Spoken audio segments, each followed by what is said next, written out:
If you subscribe to my alt channel, Rebeccawatson, which you should because it's fun, you may know that I've recently spent a good deal of time soldering together a vampire lawn flamingo with glowing red eyes. And that activity made me wonder, is the lead in this solder that I'm holding and melting and breathing in making me stupid? Stupider, let's say, or maybe even more violent, the same way that supposedly lead in plumbing and wine and paint and gasoline made ancient Romans and also boomers more violent? And also, is any of that actually true? Did lead cause the spike in violent crime in the 1990s? Is lead why boomers believe Fox News and vote for Donald Trump? Or did I just believe that all that's true because I have hobbies that may or may not make me more gullible? I don't know. So I decided to look into it.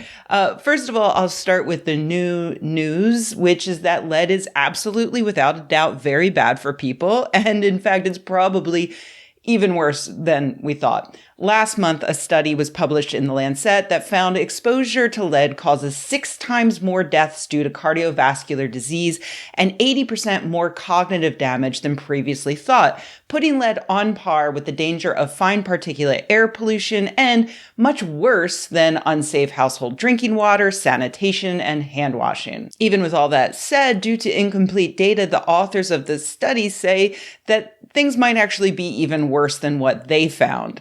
The greatest negative impacts they found were in low-income countries and sub-Saharan Africa. And that's today, right now, long after we removed most of the lead from gasoline. And it's not just affecting older generations due to legacy exposure to lead as children. A study from 2019 found that depending on where you live, you might be most likely to encounter lead right now in paint, dust, toys, batteries, electronic waste, utensils, cosmetics, ceramics, traditional medicine, snake oil, or all of the above. Lead can even be found in the soil, which is relevant if you are interested in growing a vegetable garden. At mapmyenvironment.com, you can see a map of soil samples from around the world to figure out what your local exposure might be, and you can even do a little citizen science, help out their research by contributing your own samples depending on where you live. So scientists know that without a doubt, lead does cause cognitive impairment, lower IQ, but is that why boomers are so gullible? That's a complicated subject, which I kind of touched upon in a video last year. Every generation tends to be a little more progressive than the previous generation. And so even though individuals tend to get more liberal and kinder as they age, as a generation, they always will seem more conservative than younger people. So it's understandable that we see boomers as being overly conservative. Also, the people who tend to be most hurt by lead are the people who are already the most disadvantaged. We're talking about the poorest people, the people who were living beside the highways where all those cars were blasting their leaded gas fumes out. The people in places like Flint, Michigan, who don't have clean drinking water, and even the kids who go to school nearby NASCAR arenas who tend to be non-white and impoverished. And those groups, the poor, the non-white, the marginalized, the people in urban environments, tend to vote liberal. In 2020, for example, Trump's demographics are far whiter and richer than Biden's. So if lead did lower boomers' IQ or made them more gullible or more racist or angrier or whatever, it's probably not the only reason that they are the way they are. Also, here's a fun fact. Boomers are not the generation who got the most exposure to lead throughout their lifetimes. That would be Generation X, kids who grew up in the 70s and 80s. Me, I'm that generation. I know we tend to have a very flexible definition of boomer when used colloquially, but I just wanted to throw it out there. If lead led us to Trump, then we're not going to fix things just by letting the boomers die off because Gen X got a real face full of lead as children. All right, so what about lead and crime? Is lead the reason why the 90s were so violent?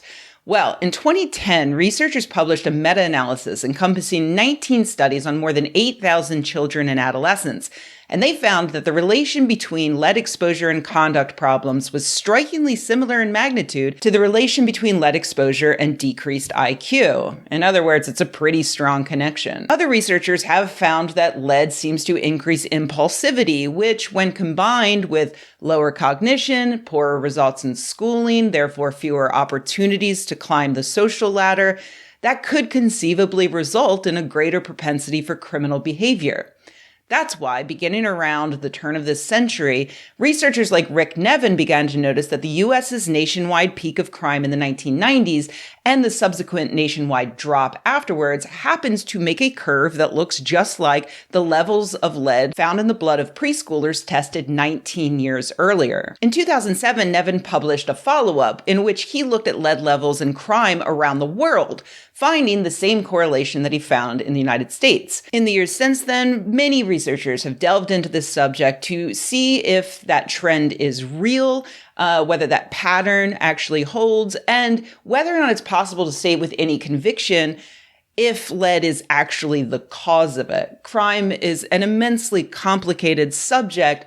How much can we say that this one thing, lead, is actually contributing to it? And so, 2 years ago, a team of researchers published the first ever meta-analysis to examine the link between lead exposure and crime, combining 24 relevant studies. After accounting for publication bias, which is the fact that a study is more likely to be published if it finds a statistically significant result, they found that removing lead from gasoline in the United States may have caused the homicide rate to drop 7 to 28%, which is a lot, you know? Imagine if like 1 out of every 4 murders in the United States in the 1990s was the direct result of this guy.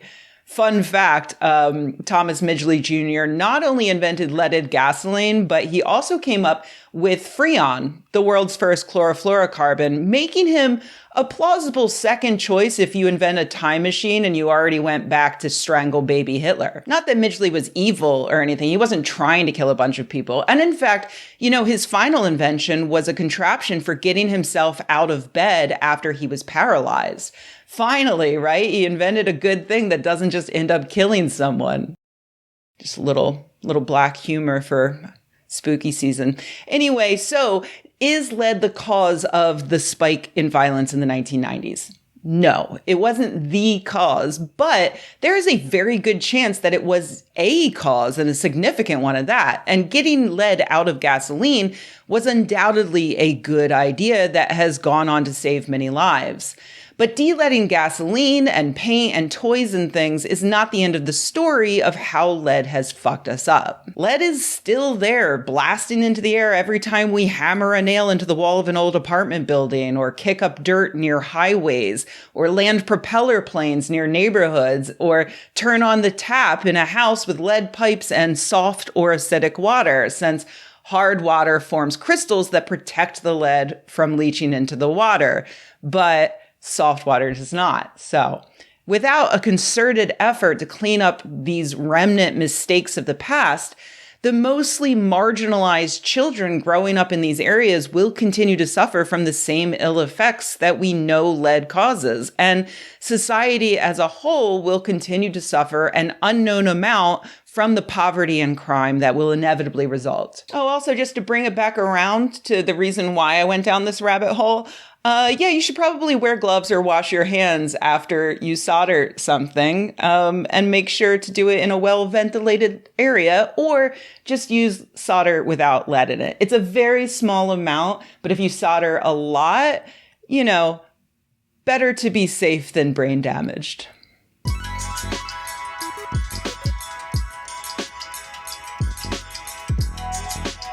Hey everybody, thanks for watching. If you enjoyed this video, please give it a like. If you loved the video, please subscribe. And if you think the world could use more videos like this and you happen to have a few bucks laying around, head to patreon.com/Rebecca and join an awesome community of nerds like the people whose names you see on the screen right now. Thanks.